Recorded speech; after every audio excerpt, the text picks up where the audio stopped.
Welcome to Engineering Simplified. How does electricity travel hundreds of miles across the grid at hundreds of thousands of volts, yet still arrive safely in your home at a fraction of that? The answer is the transformer. Let's break it down. A transformer is a device that transfers electrical energy between two circuits using electromagnetic induction, changing the voltage and current in the process without changing the frequency. It has no moving parts and no direct electrical connection between its two sides. Every transformer has two windings, the primary and the secondary, both wrapped around a shared iron core, but electrically isolated from each other. All the energy transfer happens through the magnetic field in that core, not through direct contact. When a C current flows through the primary winding, it creates a constantly changing magnetic field in the core. That changing field induces a voltage in the secondary winding purely through electromagnetic induction. How much voltage gets induced depends on the turns ratio, the number of turns on the secondary compared to the primary. More turns on the secondary than the primary steps voltage up. Fewer turns on the secondary steps voltage down. But a transformer can't create energy. In an ideal transformer, power in equals power out, so whatever voltage gains on one side, current loses proportionally.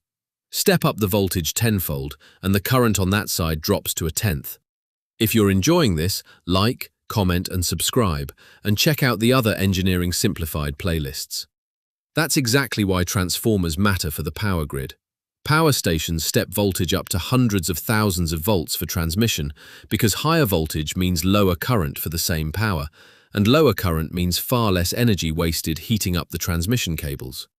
Transformers only work with AC, never DC.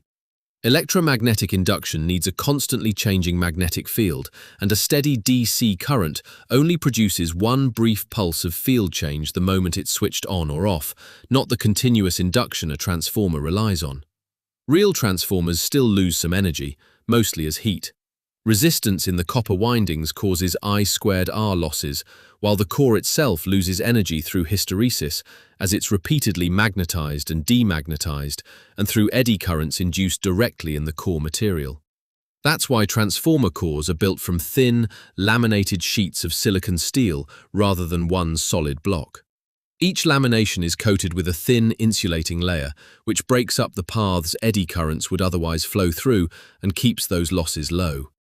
Despite all that, well-designed power transformers are remarkably efficient, often above 98%, which is why you'll find step-down transformers everywhere between the grid and your home, quietly reducing that transmission voltage down to something safe to use.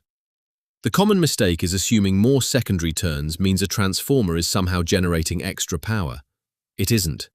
Raising the voltage on the secondary always comes with a proportional drop in current, so the power available never exceeds what went into the primary.